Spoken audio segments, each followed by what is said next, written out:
ప్రార్థన. దయగల తండ్రి, ప్రేమగల దేవ, పరిశుద్ధుడ, మహోన్నతుడ తండ్రి, గడిచిన కాలమంతా కూడా మీ కృపలో నడిపించారు, సహాయం చేశారు తండ్రి. అందును బట్టి మీకే మహిమ, ఘనత, ప్రభావాలు చెల్లించుకుంటున్నాము తండ్రి.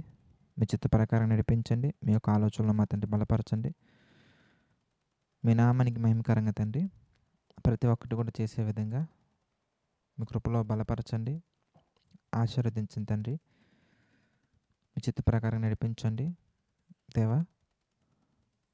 మీ యొక్క మాటలో తెలియజేయగలిగినటువంటి శక్తిని, సమాధానాన్ని, సమయనితైనటువంటి జ్ఞానాన్ని నాకు అనుగ్రహించండి. వినగల చెవులను, గ్రహింపగల మనస్సును తండ్రి మీ బిడ్డలకు మీరు దయచేయండి దేవా. ప్రతి విషయాన్ని కూడా తండ్రి ఆలోచించి ప్రభువా అనుసరించి మీ యొక్క నామానికి మహిమకరంగా జీవించే ధన్యతను దయచేయండి తండ్రి. సమస్త మహిమ, ఘనత, ప్రభావాలు మీకే చెల్లించుకుంటూ మా ప్రభువును రక్షకుడైనటువంటి యేసుక్రీస్తు వారి పేరిట ఈ ప్రార్థన అడిగి పెట్టుకొనిచున్నాము తండ్రి. ఆమెన్. ప్రియులారా, మరి 3 అధ్యాయాల్లో ఎన్నో కొత్త విషయాలను మనం ధ్యానించడం జరిగింది. అయితే 3వ అధ్యాయంలో మనకు ఒక సబ్జెక్ట్ మనకు అక్కడ కనబడుతుంది. అదేంటంటే 3వ అధ్యాయంలో మనం చూసామనుకోండి, 22వ వచనం ఒకసారి చూద్దాం. 3వ అధ్యాయము 22వ వచనం. అప్పుడు దేవుడైన యెహోవా, ఇదిగో మంచి చెడ్డలను ఎరుగునట్లు ఆదాము మనలో ఒకని వంటి వాడాయను. కాబట్టి అతడు ఒకవేళ తన చెయ్యి చాచి జీవవృక్ష ఫలమును కూడా తీసుకొని తిని నిరంతరము జీవించునేమో అని అని ఒక పదం అక్కడ జీవవృక్షం అనే పదం మనకు కనబడుతుంది. జీవవృక్ష ఫలములు అనే ఆ కాన్సెప్ట్ మనకు అక్కడ కనబడుతుంది. ఇంతకీ జీవవృక్ష ఫలాలంటే ఏంటి? అవి ఎలా ఉంటాయి? అవి నేటికి ఉన్నాయా? లేదంటే కనుక వాటికి సంబంధించినటువంటి పరిపూర్ణమైన వివరణ అనేది నేను ప్రభు చిత్తమైతే కనుక మరి నెక్స్ట్ లెవెల్లో మనం ఆలోచించాల్సినటువంటి విషయాలు అవన్నీ కూడా. సో ప్రభు చిత్తం తప్పకుండా నేను మనకి ఇంకా కొన్ని సెషన్స్ అయిన తర్వాత వాటి గురించి కొన్ని బేసిక్స్ అనేవి మనందరం నేను తెలియజేసిన తర్వాత అప్పుడు మీ అందరికీ నేను తెలియజేసే ప్రయత్నం నేను చేస్తాను.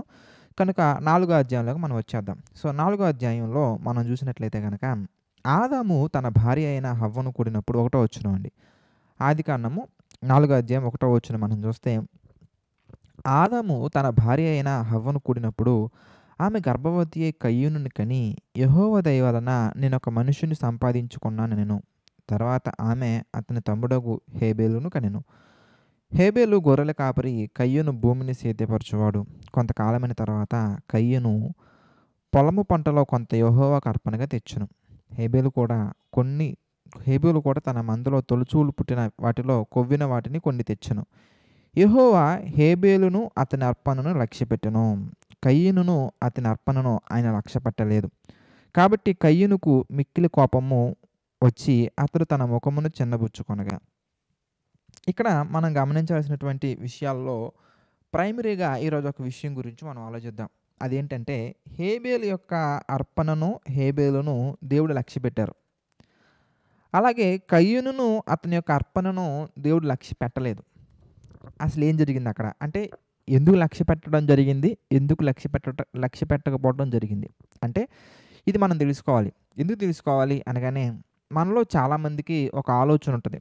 మనలో చాలామందికి ఒక ఒపీనియన్ ఏంటంటే, నేను డైలీ ప్రేయర్ చేస్తున్నాను కదా, నేను డైలీ వాక్యం చదువుతున్నాను కదా, నేను డైలీ సువార్త సభలకు వెళ్తున్నాను కదా, నేను దేవునికి ఆఫరింగ్స్ ఇస్తున్నాను కదా, దేవునికి ఈ కార్యక్రమాలు చేస్తున్నాను కదా, మా ఇంట్లోనే ఫ్యామిలీ ప్రేయర్ పెట్టేస్తున్నాను కదా, ఇదిగో మా ఇంట్లో ఏ ఈవెంట్ జరిగినా కానీ ఏదో ఒకటి నేను చర్చికి ఆఫర్ చేస్తున్నాను కదా, లేదంటే కనుక రెగ్యులర్గా నేను ఉంటున్నాను కదా, స్టిల్ దేవుడు ఎందుకు నా జీవితంలో ఒక కార్యం చేయట్లేదు, దేవుని యొక్క సన్నిధి నా కుటుంబంలో ఇంకా ఎందుకు లేదు, లేదంటే కనుక దేవుడు నన్ను ఎందుకు యాక్సెప్ట్ చేయట్లేదు, దేవుడు నన్ను ఎందుకు లక్ష్య పెట్టట్లేదు అనే ఒక పాయింట్ ఆఫ్ క్వశ్చన్ అనేది మనకి రావచ్చు. ఎందుకంటే ఇక్కడ కూడా మీరు గమనించండి, ఇద్దరు మనకు కనబడుతున్నారు. కయ్యూను కనబడుతున్నారు, హేబేలు కనబడుతున్నారు. ఇప్పుడు హేబేలు యొక్క అర్పణను మాత్రం దేవుడు లక్ష్య పెట్టారు, కయ్యూను యొక్క అర్పణను మాత్రం లక్ష్య పెట్టలేదు. మీరు బాగా ఆలోచించినట్లయితే కయ్యూను యొక్క అర్పణనే కాదు, మీరు 5వ వచనం చూసారు అనుకోండి మీరు, లేదా 4వ వచనం 5వ వచనం మళ్ళీ చూద్దాం. ఆదికాండము 4వ అధ్యాయము 4, 5 వచనాలు మనం చూద్దాం. హేబేలు కూడా తన మందలో తొలిచూలను పుట్టిన వాటిలో కొవ్విన వాటిని కొన్ని తెచ్చును. యెహోవా హేబేలును అతని అర్పణను లక్ష్యపెట్టెను, కయ్యూనును అతని అర్పణను ఆయన లక్ష్యపెట్టలేదు. చూసారా? అంటే ఇద్దరిని, అంటే అతను తెచ్చినటువంటి అర్పణను 2 ఆయన తెచ్చినటువంటి అర్పణను లక్ష్య పెట్టలేదు. అతనిని లక్ష్య పెట్టలేదు. లక్ష్య పెట్టలేదు ఇన్ ద సెన్స్ దృష్టి పెట్టలేదు. లేదంటే కనుక అసలు పట్టించుకోలేదు. ఎందుకు పట్టించుకోవట్లేదు? అంటే మనం చేసేవి దేవునికి నచ్చేవి కాదంటారా? లేదా మనం చేసేవి దేవునికి నచ్చనివి ఉండయి అంటారా? నచ్చే ఉండయి అంటారా? అంటే ఏంటి ఇక్కడ మనం ఆలోచించాల్సినటువంటి పాయింట్ ఆఫ్ థింకింగ్ ఏంటంటే కొంతమంది దీన్ని కామెడీగా మార్చేశారు. ఎట్లా కామెడీగా మార్చడం అంటే ఎట్లాగంటే కొంతమంది ఆలోచన విధానం ఎలా ఉంటదంటే, అంటే కొంతమంది నేను చిన్నప్పుడు ఎప్పుడో విన్నాను. మరి అలాంటి బోధలు ఇంకా ఉన్నాయా లేదనేది నాకు తెలీదు. అంటే కొంతమంది ఇలా దాన్ని వక్రీకరించారనమాట. ఎలా అంటే కయ్యను ఏం తీసుకొచ్చారు? నాన్ వెజ్ తీసుకురాలేదు. వెజ్ తీసుకొచ్చారు. హేబెల్ ఏం తీసుకొచ్చారు? నాన్ వెజ్ తీసుకొచ్చారని కొంతమంది ఇలాగా దానిని ట్విల్ట్ చేసినటువంటి కాన్సెప్ట్స్ కూడా మనకు కనబడుతూ ఉంటాయి. అది మరి హాస్యాస్పదంగా చేశారా? నేనైతే గనక ఒక ప్రసంగంలో విన్నాను నేను. చిన్నప్పుడు ఎప్పుడో అంటే బైబిల్ మీద ఒక పరిపూర్ణమైన స్పష్టత లేనప్పుడు, అప్పుడప్పుడే క్రిస్టియానిటీలోకి వస్తున్నప్పుడు కొంతమంది మాట్లాడుతున్నప్పుడు విన్నాను. తర్వాత దానికి సంబంధించినటువంటి డీటెయిల్డ్ ఎక్స్‌ప్లనేషన్ అనేది నేను బైబిల్‌లో చూసిన తర్వాత ఓకే అని నాకు ఆన్సర్ వచ్చింది. అంటే కొంతమంది ఎలా సేవ చేస్తున్నారయ్యా అంటే కేవలం బ్రతకటం కొరకు మాత్రమే ఉన్నారు. అందరూ అలా లేరు. దేవుని కొరకు యథార్థంగా వెళ్ళేవాళ్ళు మనకు కనబడుతున్నారు. అదేవిధంగా ఏదో ఒక విధంగా ముందుకు లాగేసి పబ్బం గడుపుకోవడానికి అంటే పొట్టకూటి కొరకు వెళ్ళేవాళ్ళు కూడా మనకు కనబడుతున్నారు. మనం ఎలాంటి వాళ్ళమయ్యా అంటే కొంతమంది విశ్వాసుల ఆలోచన విధానం ఎలా ఉంటదయ్యా అంటే, పాస్టర్ ఎలా అయినా ఉండని మనకి దేనికి? పాస్టర్ ఎలా ఉంటే మనకెందుకు? ఆయన చెప్పే వాక్యం ఎలా ఉంటే మనకెందుకు? ఆయన ఏం చెప్తే మనకెందుకు? ఆయన బైబిల్‌లో ఉన్నయి చెప్తున్నారా? లేనియి చెప్తున్నారా? అనేది మనకెందుకని ఆలోచించే గొప్ప మేధావులు కూడా మనకు కనబడుతుంటారు. కానీ మనం అలా ఉండకూడదు. ఎందుకంటే దేవుడు కంటిన్యూయస్‌గా మెయింటైన్ చేయాలి అని చెప్పిన వాటిల్లో మొట్టమొదటగా మనకు కనిపించేది బోధ మాత్రమే. కావాలంటే మీరు చూడండి అపోస్తుల కార్యాల్లో మనం చూసామనుకోండి, 2వ అధ్యాయంలో మనం చూస్తే దేవుడు స్టడీగా మెయింటైన్ చేయమన్నటువంటిది లేదంటే గనక క్రిస్టియన్‌కి ఉండవలసినటువంటి 4 మెయిన్ పిల్లర్స్‌లో ఆయన చెప్పినటువంటివి మనం చూద్దాం ఒకసారి. అపోస్తుల కార్యాలు 2వ అధ్యాయం 42వ వచనం మనం చూస్తే గనక అపోస్తుల కార్యాలు 2వ అధ్యాయము 42వ వచనం మనం చూసామనుకోండి. వీరు అపోస్తులుల బోధ యందును, సహవాసమందును, రొట్టె విరుచుట యందును, ప్రార్థన చేయుట యందును ఎడతెగక ఉండిరి. అంటే ఏమేమి ఉన్నాయి ఇంతకి మీరు బాగా గమనించండి. బోధ మనకు కనబడుతుంది. సహవాసం మనకు కనబడుతుంది. రొట్టె విరవటం మనకు కనబడుతుంది. ప్రార్థన చేయడం మనకు కనబడుతుంది. ఈ 4 మనకు కనబడుతున్నాయి. అవునంటారు కదంటారు. అంటే ఏమున్నాయి ఇక్కడ? బోధ ఉంది, సహవాసం ఉంది, రొట్టె విరవటం ఉంది, ప్రార్థన ఈ 4గిట్లో మనం ఎడతెగక ఉండాలి. ఆ ఎడతెగక ఉండేది రాంగ్ ట్రాక్‌లో ఉన్నాం అనుకోండి. అంటే ఇప్పుడు ప్రార్థన చేయడం ఉందండి. దేవుడికి ప్రార్థన చేయకుండా దెయ్యానికి ప్రార్థన చేస్తూ కూర్చున్నావు అనుకోండి. నేను ప్రార్థన చేస్తున్నాను కదా అంటే ఏం ఉపయోగం? నువ్వు ప్రార్థన చేస్తున్నావు కానీ ఎవరికి చేస్తున్నావు? నువ్వు బోధలో ఉన్నావు కానీ ఏ బోధలో ఉన్నావు ఇంతకీ? నువ్వు సహవాసంలో ఉన్నావు, దుష్ట సహవాసంలో ఉన్నావా, మంచి సాంగత్యంలో అంటే మంచి సాంగత్యం కలిగి ఉన్నావా, దుష్ట సాంగత్యం కలిగి ఉన్నావా అనేది మనం క్రాస్ చెక్ చేసుకోవాలి. ఆయన చెప్పినటువంటి 4 కూడా వేటికి సంబంధించినవయ్యా అంటే వాక్యానుసారమైనటువంటివి, వాక్యానికి విరుద్ధమైనటువంటివి కాదు.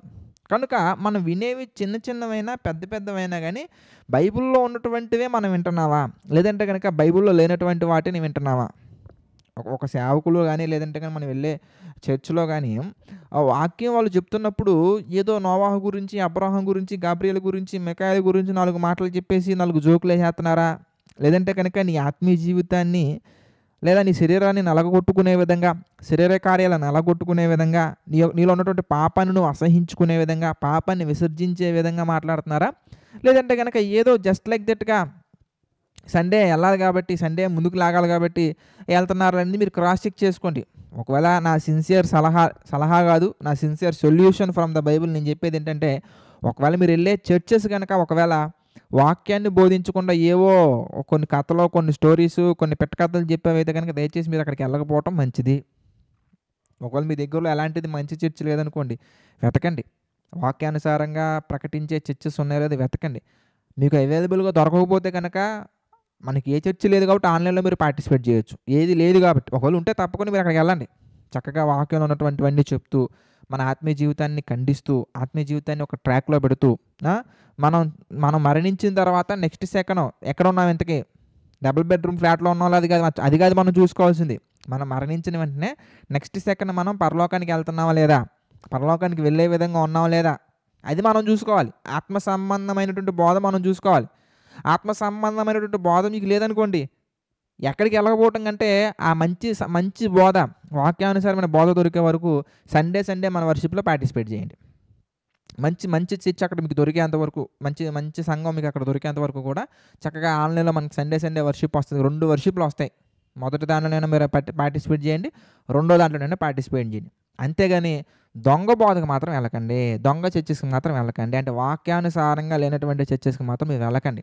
ఎప్పుడు చూసినా గాని కీర్తనలో, ఎప్పుడు చూసినా గాని నోవాహు ఓడ కట్టారు, ఎప్పుడు చూసినా గాని ఇక అయ్యే చెప్తూ నీకు ఆశీర్వాదాలన్నీ వచ్చేత్తన్నాయి, మీ ఇంట్లోకి వచ్చేత్తన్నాయి, మీ ఊర్లోకి వచ్చేత్తన్నాయి, నీ జేబులో పడిపోతున్నాయి. ఏమన్నా డబుల్ బెడ్‌రూమ్ ఫ్లాట్ కట్టామండి. దానికి తోడు మన మైండ్ కూడా డబుల్ మైండ్ సెట్ ఉందండి. కష్టం వచ్చినప్పుడు దేవుడా అంటున్నాం, కష్టం తీరిపోయిన తర్వాత నా ఇష్టం అంటున్నామండి. అప్పుడు ఏం ఉపయోగం అండి? రిచ్‌గా సోఫా మీద పడుకుంటున్నామండి, సాల్వేషన్ లేదండి, అంటే రక్షణ. సోఫా మీద పడుకుంటున్నామండి, రక్షణ అనుభవం మనకు లేదండి, రక్షణలో మనం లేవండి. ఏం ఉపయోగం అండి? మంచి కారు ఉందండి, క్యారెక్టర్ లేదండి, ఏం ఉపయోగం అండి? దేవుడు ఇవ్వరా బ్రదర్ అంటే ఇస్తారు. ఎందుకు ఇవ్వరు? నీకు అవసరం అయితే దాని ద్వారా నువ్వు బలపడతావు. దాని ద్వారా నీ ఆత్మీయ జీవితానికి అవసరం ఉందనుకుంటే కనుక కారేంటి పెద్దయి ఇత్తారాయన. కానీ మనం వాటి కోసం కాదు కదా దేవుడి దగ్గరికి వెళ్ళాల్సింది. క్యారెక్టర్ మార్చుకోవడం కోసం వెళ్ళాలి కానీ కారు కోసం వెళ్తాం ఏంటండి చండాలంగా? దేవుని మనం ఆరాధించాలి. దేనికయ్యా అంటే ఆత్మీయంగా మనం పరిశుద్ధులుగా మారటానికి. కనుక అలాంటి బోధలు అంటే మంచిగా వాక్యానుసారంగా లేనటువంటి బోధలు ఉంటే కనుక అక్కడ మీరు వెళ్ళాల్సిన అవసరం లేదు. వాటిలో మీరు పార్టిసిపేట్ చేయాల్సిన అవసరం లేదు. దాని బదులు మీరు చక్కగా ఆన్‌లైన్‌లో మనది వర్షిప్ ఉంటుంది కాబట్టి చక్కగా పార్టిసిపేట్ చేయండి. మంచిది దొరికేంత వరకు. ఓకే. సో, ఇక్కడ మనకి కనిపిస్తున్నట్టుగా హేబేలు నాన్ వెజ్ ఇచ్చారు కాబట్టి, లేదంటే కనుక కయ్యూని వెజ్ ఇచ్చారు కాబట్టి కాదు ఆన్సర్ ఇక్కడ. మన లైఫ్‌లో కూడా మనం చాలా చేస్తూ ఉంటాం దేవునికి.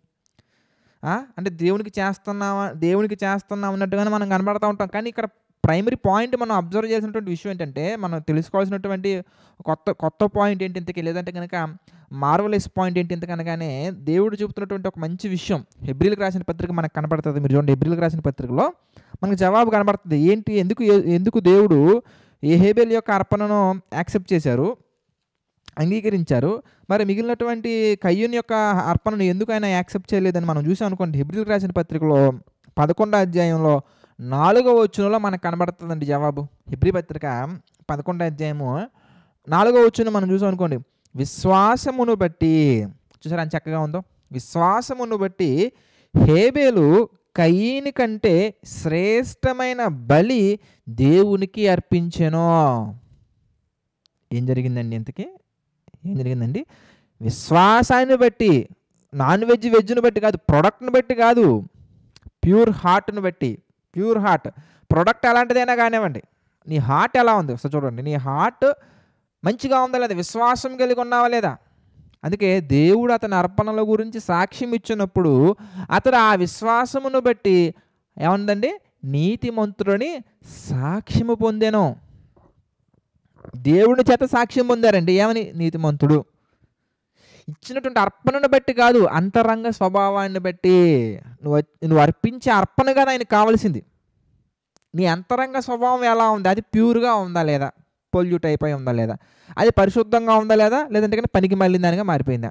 నువ్వు మనసులో అవిశ్వాసాన్ని ఉంచుకొని, మనసు నిండా అవిశ్వాసం ఉంచుకొని, మనసు నిండా ఆయన మీద ఆధారపడే తత్వం లేకుండా ఏదో ఒక మొక్కుబడిగా, లేదా ఏదో ఒక చెయ్యాలి కాబట్టి అన్నట్టుగా ఏదో ఒక అర్థం లేని దానిగా మనం వెళ్తున్నాం అనుకోండి, అది అంగీకారయోగ్యమైనటువంటిది కాదండి, అది దేవుడికి నచ్చేటువంటిది కాదండి.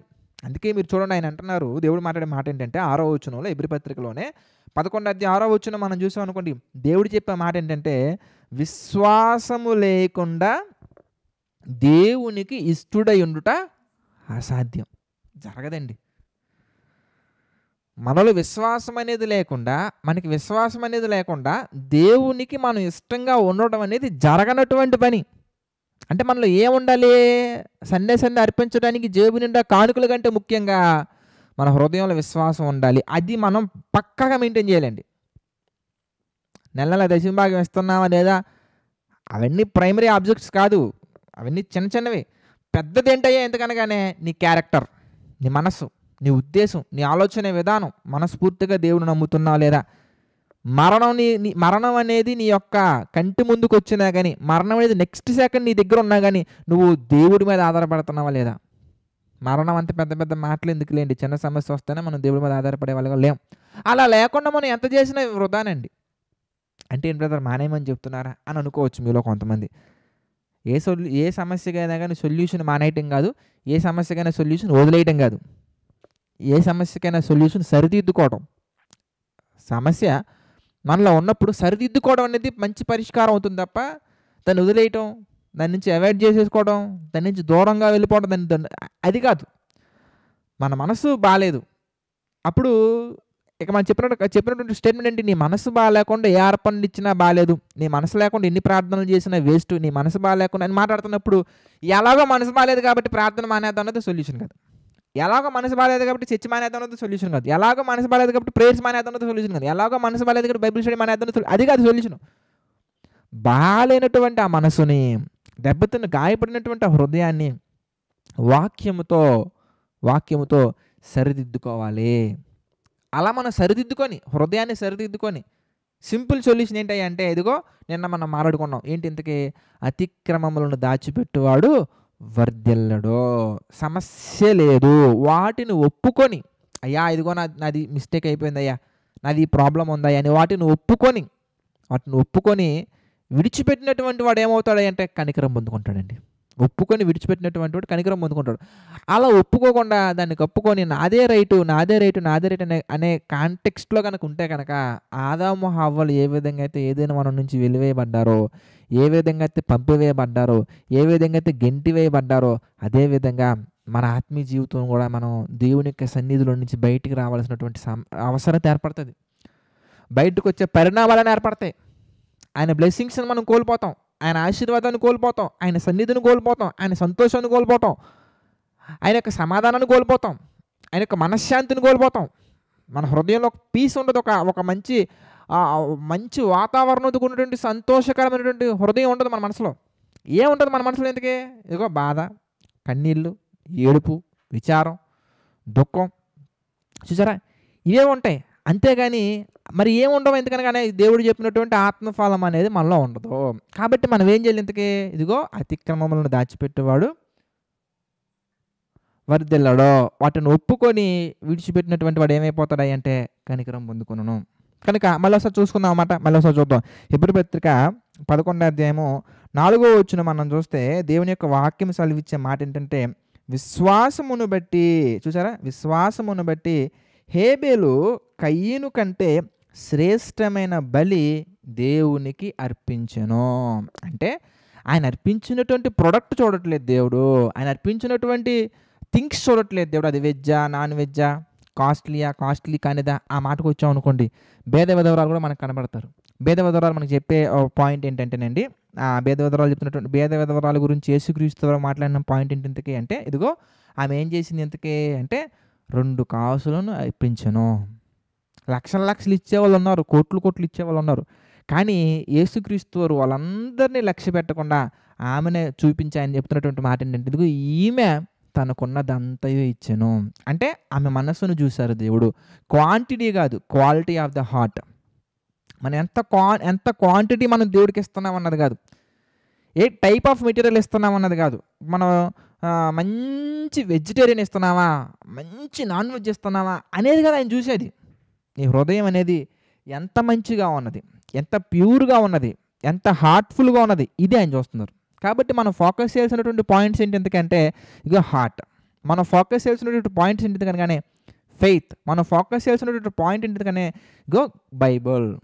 వాక్యానుసారంగా మన జీవితం సరిదిద్దుకుంటున్నావా లేదా, వాక్యానుసారంగా మన విశ్వాసం ఉందా లేదా, వాక్యానుసారంగా మన ఆలోచన విధానం ఉందా లేదా, వాక్యానుసారంగా మనవన్నీ ఉన్నాయా లేదా, ఇది మనం చెక్ చేసుకోవాలి. అంతేగాని మనం ఎలా ఆలోచిస్తూ ఉంటానండి, వాక్యానుసారంగా ఆలోచించకుండా, లేదంటే మన హృదయం ఎంత ఆత్మీయంగా ఉందో లేదో ఆలోచించకుండా, ఎంతెంత చేసాము దేవుడి కోసం, ఎంత చేశాను, ఎంత ఇచ్చాను, ఇవి కాదు మనం కన్సిడర్ చేసుకోవాల్సింది. కాబట్టి ఎందుకు దేవుడు హేబేలు యొక్క హార్ట్ని అంగీకరించారా? ఎందుకంటే అక్కడ మనకు కనబడుతున్నటువంటిది విశ్వాసము లేకుండా దేవునికి ఇష్టడై ఉండుట అసాధ్యం.